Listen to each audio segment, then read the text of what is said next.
जी अस्सलाम वालेकुम। Hello. Hello. Hello. नहीं आ रही।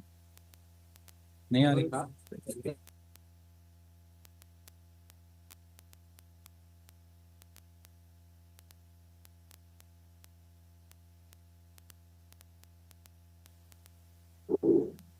Hello. Hello.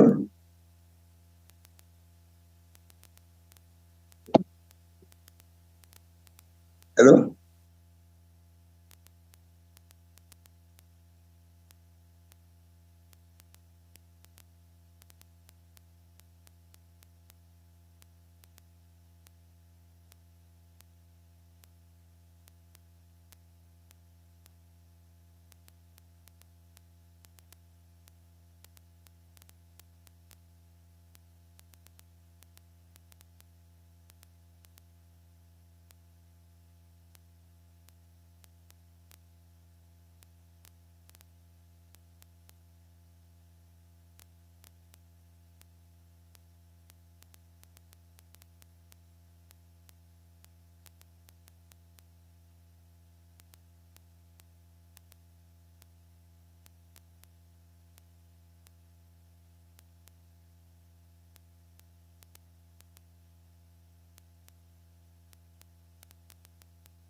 and dinner that is hosted by the Speaker of the National Assembly of Pakistan, Honorable Sardar Yasser. Thank you so much for having us. With this honorable speaker, you can come to the podium and welcome officially this Defender of Democracy Award ceremony. Thank you.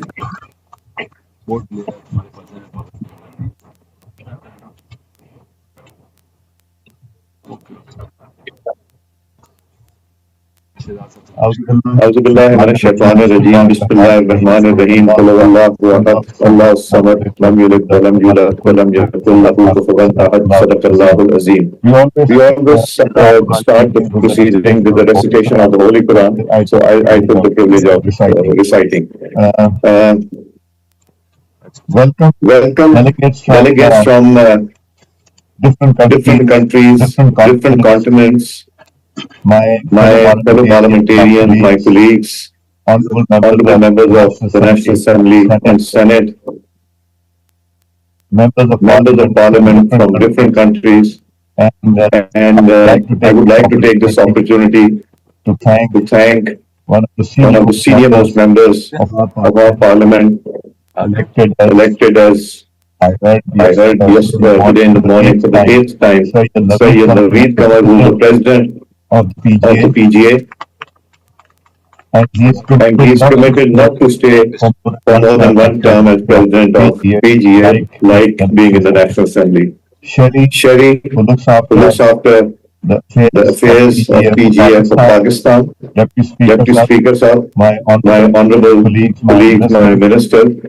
It's a pleasure to receive these guests from all over the world. And I'm sure these 2 or 3 days they're going to spend here, they are going to see a real Pakistan, which I am sure the international television does not show. It shows a different Pakistan, a Pakistan where war is waged, where terrorism takes place.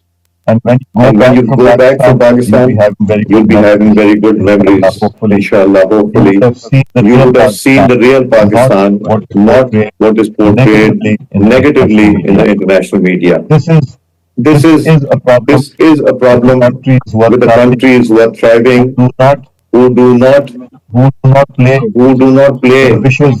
the wishes of the superpowers who want to control these countries. Today, with a sad feeling, I would like to share again what I shared today in the morning with you. We should pray for the children and women of Gaza who are being born mercilessly. I saw some footage a few hours back. It was very painful. It's our responsibility to go back to our parliament and raise the issue for a ceasefire in Palestine, so no more children, women, or young men, or old lose their lives. Hospitals are bombed. We should also I would like to remember the people from Kashmir, who have suffered tremendously. In spite of the United Nations resolution, we still are at a deadlock. The suffering of the people goes on. So the better part is that I believe our President PG has arranged some cultural show also today. I don't know what kind of cultural show, how big it's going to be, but definitely I am sure you will enjoy that. And as I said in the morning, if anything goes wrong, if there's any complaint you have, you know who to catch. Sayyid Naveed Kamal. Since he is Master of Ceremonies responsible, the entire National Assembly Secretariat and PGA are under his control at the moment, not in my control, not as the Speaker or the Secretary General's control. But Naveed Kamal, ably assisted by our senior colleague Sherry. They're not senior in age, but in experience, yes, they're senior. So let's enjoy this evening, and I think you are going to give some awards, and these awards will be. And I'm sorry, Secretary General Monica, welcome to Pakistan, and thank you for hosting this show, making it possible for everyone to visit Pakistan. Thank you.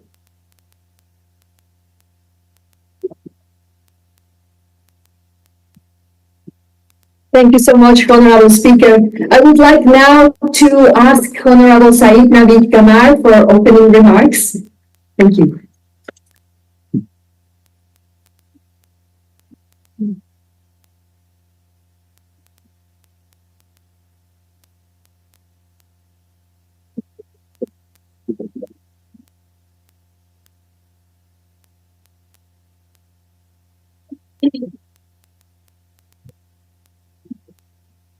Bismillah Rahman Rahim.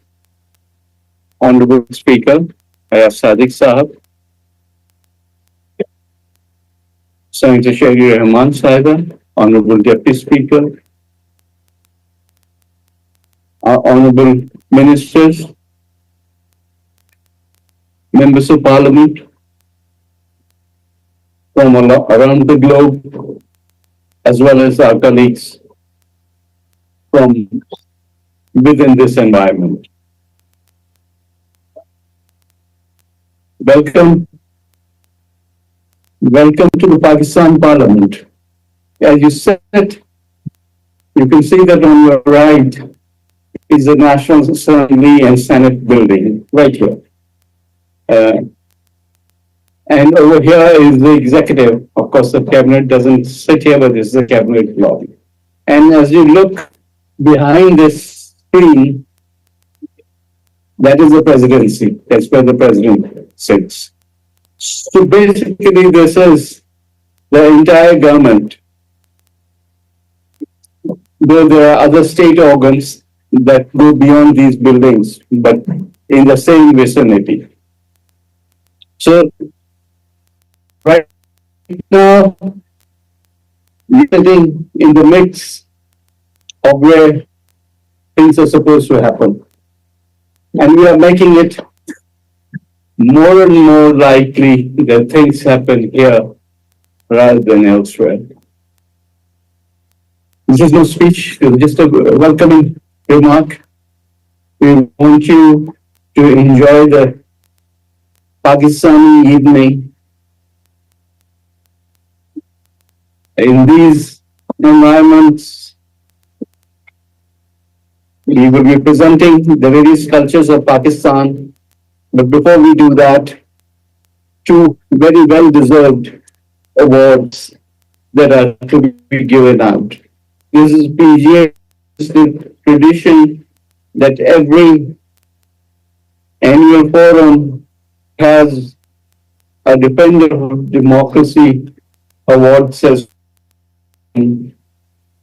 where one or two people or organizations are recognized. And Monica will go ahead and introduce each one. But I have to say that these are two very brave women that we are honoring today, who have been fighting against all odds in their own country. That they have that they will fall and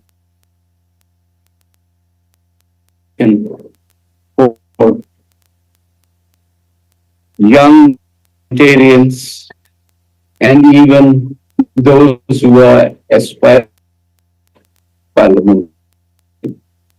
So enjoy the evening today and be ready for more speeches tomorrow. No more.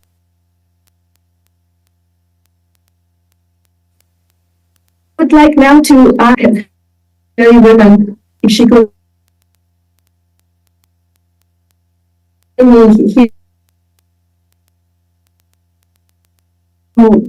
present.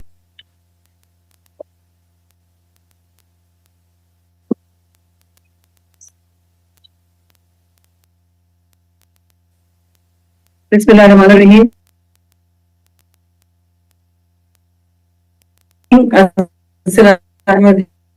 Ladies and gentlemen, distinguished delegates, and of course the honorable yards. Yeah. Now I do this. Hina Jilani is listening because he calls me Sherry. And my script here also says Hina instead of Hina Jilani. If you notice, women get called by their first name almost like a brand. So should we accept it or should we not, Ms. Arik? So thank you very much. Gentlemen, it is really an honor and privilege to be celebrating and recognizing a truly remarkable individual and champion of human democracy and justice as we honor Hina Jani with the Defender of Democracy Award for 2024. Why can't I see her? Where is she? There she is. Back. Hina Jirani's journey is nothing short of inspiring. For all of us who have in the trenches, she has never moved away from her goals. Off as a lawyer, is a renowned lawyer. More than that, she's known for her dedication as a civil society activist and has dedicated her to fighting rights not only in Pakistan but across the globe. Her pioneer has paved the way for countless others, breaking barriers, empowering young women, establishing pathways where there were none. Hina Jinani made history, Pakistan's first all-women, a bold and visionary, empowered countless women to pursue legal careers and model themselves on her life. Just 6 years later, she established Pakistan's first legal center, providing essential support to those who are most in need, often vulnerable women and children who lack means to find health or rights. Throughout her career, Ms. Jilani has blazed a trail. She's taken on landmark cases that have set new standards for rights in Pakistan. She's tirelessly advocated for women, minorities, children, and political prisoners, demonstrating an unwavering commitment to justice for the most vulnerable and marginalized in society. Her work has illuminated the struggles of those who often go unheard, ensuring that their stories are brought to light and their rights are upheld. In 1992, ladies and gentlemen, her career is this distinguished, so bear with me. Ms. Jilani was appointed advocate of the Supreme Court of Pakistan. Her influence extends beyond our borders as one of the founders of the Human Rights Commission of Pakistan. She has played a pivotal role in monitoring rights violations and advocating for those in need. The commission, established in 1986, stands today as a crucial pillar in the protection and promotion of human rights across our nation. Now, Hina Jirani's dedication did not, as I said, stop at national borders. In 2000, she was appointed the first special representative of the UN Secretary General on human rights. Human rights defenders, rather. During her 8-year tenure, she worked relentlessly to empower rights defenders worldwide, highlighting the threats they face and advocating fearlessly for their protection. Sometimes women bring us so much courage to the table that one wonders what the world would be without them. And in recognition of her invaluable contributions, Ms. Jirani was elected to the International Commission of Jurists in 2013 and has received numerous honors, including the prestigious Millennium Peace Prize for Women in 2001. Today, as we present the Defender of Democracy Award to Hina Jirani, we not only celebrate her remarkable achievements, but also reaffirm our collective commitment to the ideals she embodies. Her tireless efforts remind us that the fight for democracy and human rights is ongoing and requires her unwavering resolve. And before I close, I'd just like to say that I've known Ms. Jilani for, over 30 odd years, and she has never really, whether she believes in something or not, she has not ever become shrill or angry beyond a certain line. She has never crossed the line of politeness or rudeness, which is something a lot of young human rights defenders need to learn. She has stood in the front line of serious trenches. I've seen her myself. Sometimes I've been there with her, sometimes I've been on the other side. Whichever side you're on, if you are being persecuted, she will fight for you.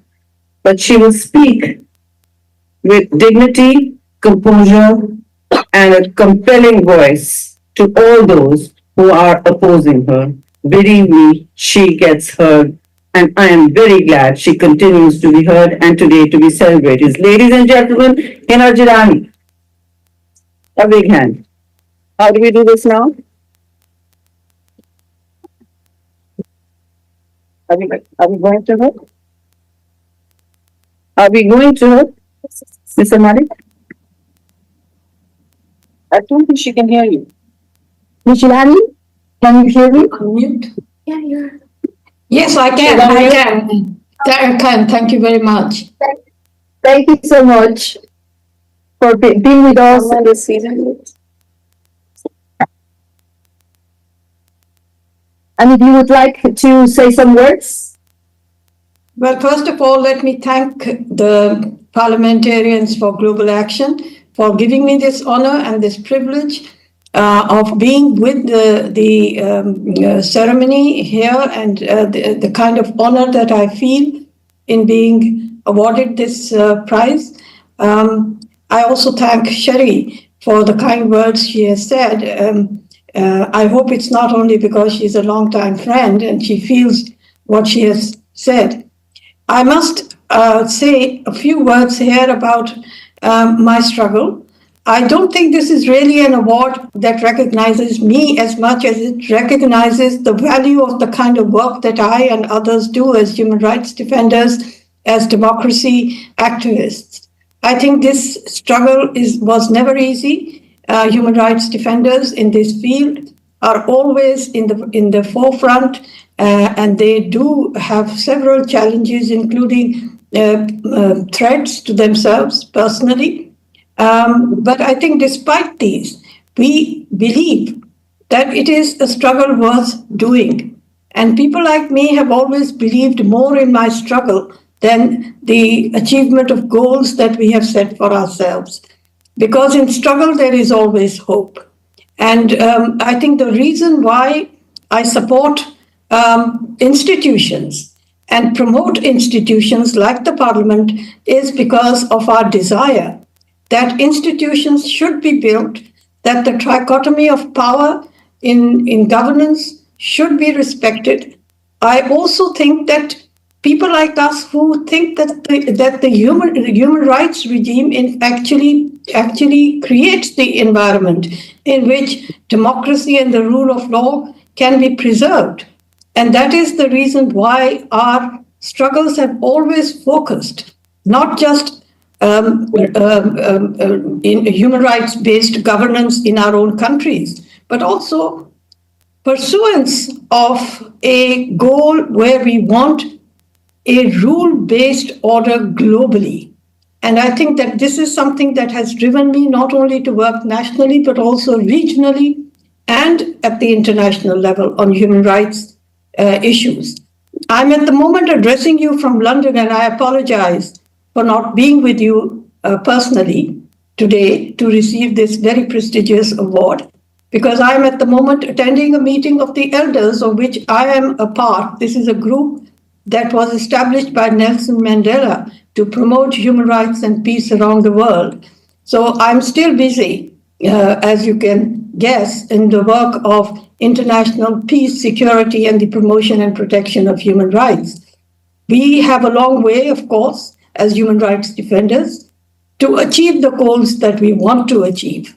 And I must say that human rights defenders, even though their struggle is not always rewarded, they cannot afford the luxury of pessimism. We have no option but to strive, and it is in striving that we make it possible for things to remain at a level where hope exists, not only with those who are struggling presently, but also with the future generations. I leave you with the last words that I can think of at the moment, which are: democracy does deserve some cheers, maybe not 3, but certainly 2 cheers for democracy. We work for the independence of Parliament. We hope that And there will come a time when the parliamentarians themselves will exercise the authority that parliaments must have in order to establish the rule of law, to think of human rights as the basis and the core and the root in which their style of governance is designed. Thank you very much.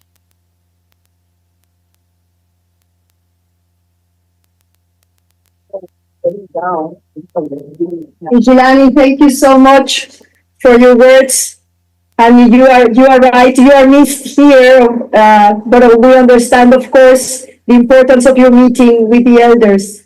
Thank you so much for joining us, and please stay with us for a few more minutes while we introduce the second DDA awardee. Now, I have the pleasure to introduce Honorable Millie Odhiambo, Member of Parliament of Kenya and also a member of our executive committee.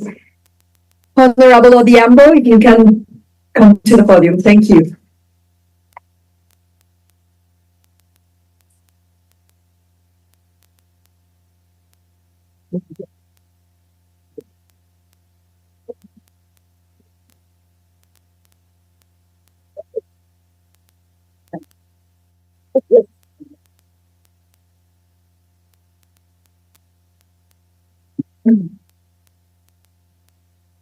Good evening, everyone.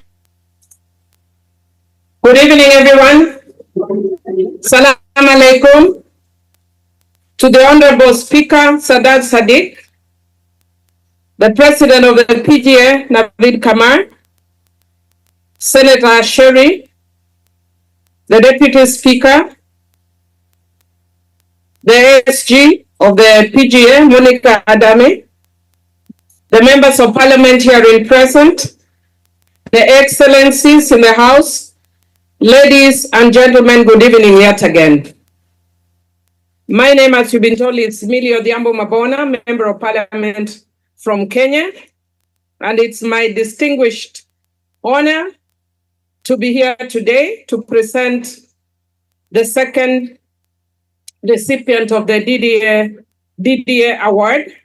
And as a woman working in the area of women's rights, I am particularly humble and extremely pleased that our awardees today are both women, and especially women working in areas that are very passionate to my heart. And so it's with honor that I present Fauzia Kufi from Afghanistan. I hope she's already on the stage. Thank you, and welcome, Fauzia. Thank you. Fauzia Kufi is a leading Afghan politician, an esteemed writer, and a fierce champion of women's rights. She was the first female deputy speaker of the Afghan National Assembly and one of the few women involved in the peace negotiation team representing the Islamic Republic of Afghanistan. As a human rights activist, she has dedicated her life to fighting for the rights of women and girls, particularly regarding their access to education, peace, and democracy. Her work made her a target for the Taliban, and despite numerous assassination attempts, MS Kufi remained resolute in her commitments, continuing to promote gender equality, human rights, and democracy. When the Taliban took power in August 2021, MS Kufi found herself under house arrest in Kabul, her life threatened.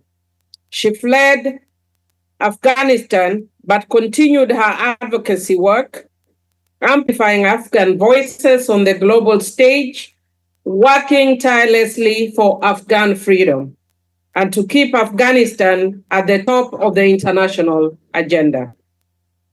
In 2023, she joined Shirin Ebadi, Iranian Nobel Peace Prize laureate, and together they initiated a powerful global campaign to end gender apartheid in Iran and Afghanistan.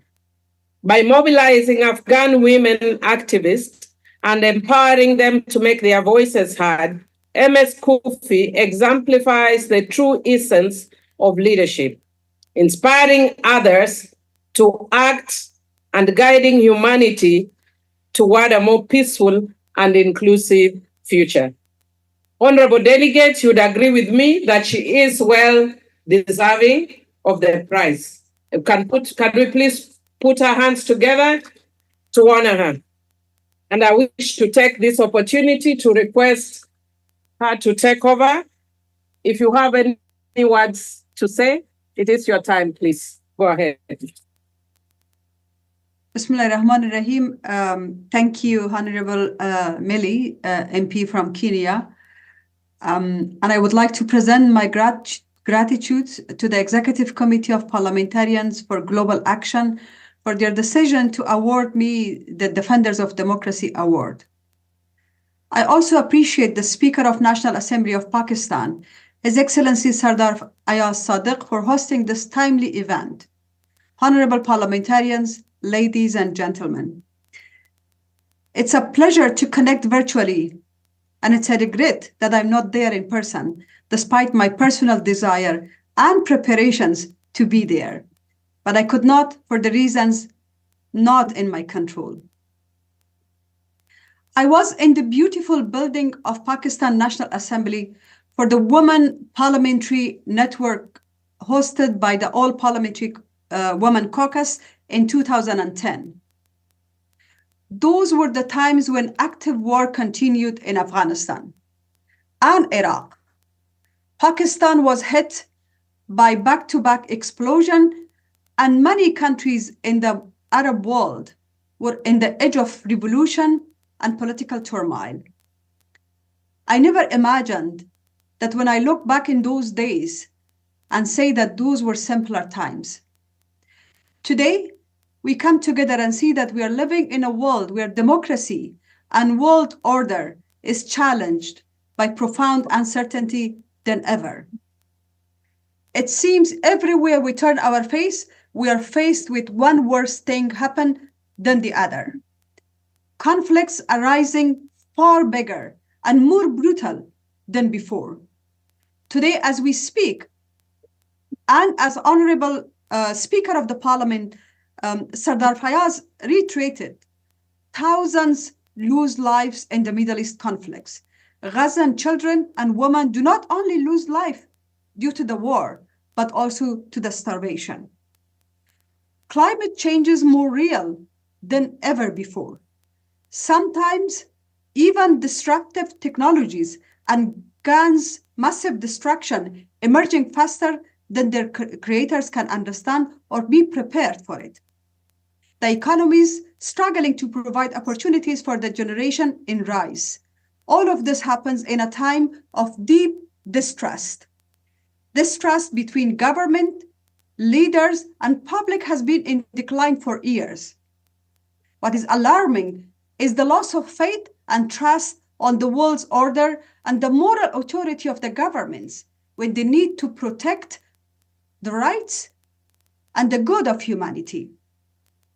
But this evening, I want to focus on what is happening in my country, Afghanistan, that shares 2,700 kilometers border with Pakistan.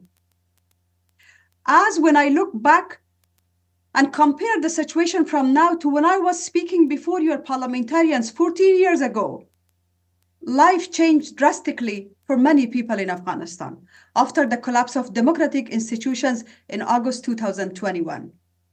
My people, especially women in my country, face more uncertainty, suppression, and denial of their fundamental rights than before. I would like to highlight some figures as a reminder of collective failure of the institutions responsible for keeping world order to protect common values we set forth in the internationally accepted declarations and laws. For example, some of the shocking figures. Today in Afghanistan, out of 27% female parliamentarians that were delivering services and were busy in progress of their nation in 2021, there is 0 female MP. In fact, there is no parliament. From 5 female ministers delivering and were part of the progress of their nation, Today, zero women working in any government offices. Today, 4 million girls eligible of going to school beyond grade 6 and university sit home and are denied of their basic fundamental Islamic rights to education. And the list goes on and on. What is striking is the connection the military extremists try to make of their self-defined actions to our beautiful religion. Islam emerged to give light in a time of darkness. Therefore, it's our collective responsibility to stand against radicalized groups who weaponize our religion for their interest. We must not allow them to ruin our culture, democracies, and create further Islamophobia. We believe in this poet by Sadi Shirazi, and I would like to repeat this, say this in our language, in my language, Farsi. I don't know how many people can understand this, but this is a very famous poem. Bani Adam azay yak paykarand, که در آفرینش ز یک گوهرند. چو عضو به درد آورد روزگار، دگر اعضا را نماند قرار. تو که از مهنت دیگران بیغمی، نشاید که نامت نهند آدمی. If we are indifferent towards suffering of one another, we may not be called part of the global human community. And if we remain indifferent towards atrocities and injustice in one part of the world, it will affect the whole humanity. As Taliban are making it hard for my people, I would like to request the highest authority of Pakistan, the National Assembly, who is the representative of people's power, to time and again prove that they are there as good neighbors when we need them. It's time to make it easier for people of Afghanistan who escape the brutality of Taliban. And I would like to make few specific requests now that I have the opportunity to speak directly to you. I request you to make it easier for those who want to come to Pakistan to process their visa, including myself. I was not able to get visa to be with you today. Despite the fact that democratic forces in Afghanistan now would like to create a new narrative and define a new narrative of their relationship with the nation and the government of Pakistan, the continued hardship we face in obtaining entry to Pakistan will not help this narrative.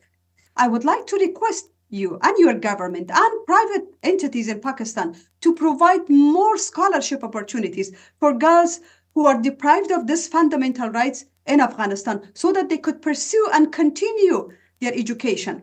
Meanwhile, I would like to express my gratitude and thanks for the opportunity that you provided for hundreds of girls from Afghanistan to continue to study in Pakistan.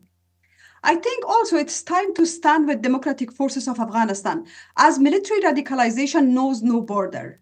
It's a common threat to the power of people. Let's unite against injustice and zulm, as injustice anywhere is injustice everywhere. I thank you.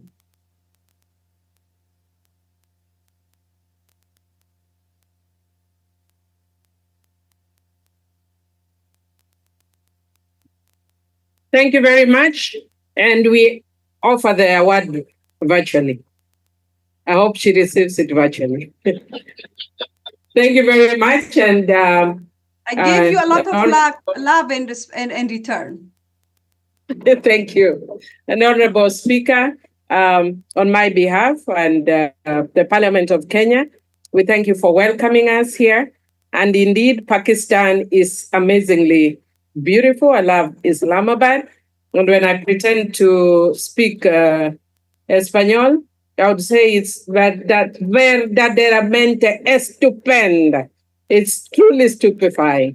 It's beautiful. It's one of the world's best kept secrets. Thank you and have a good evening.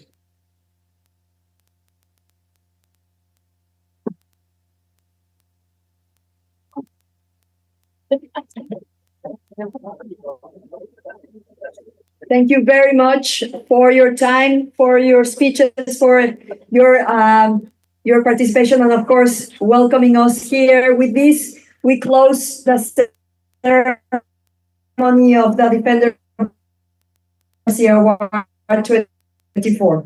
Thank you so much.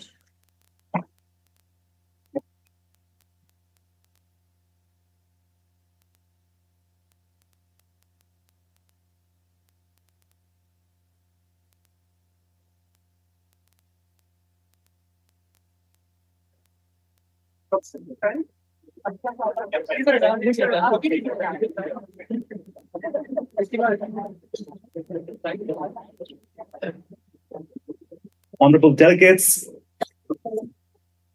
for the Parliamentarians for Global Action, respected members of Parliament, ladies and gentlemen, Assalamu alaikum. I'm Fahim Bangish. I'll be your host for the cultural evening for today on behalf of Pakistan National Council of the Arts. Democracy is indeed a beautiful concept, because whenever we speak of democracy, we speak of people. And when we speak of people, we speak of cultures. Because we know that in democracy,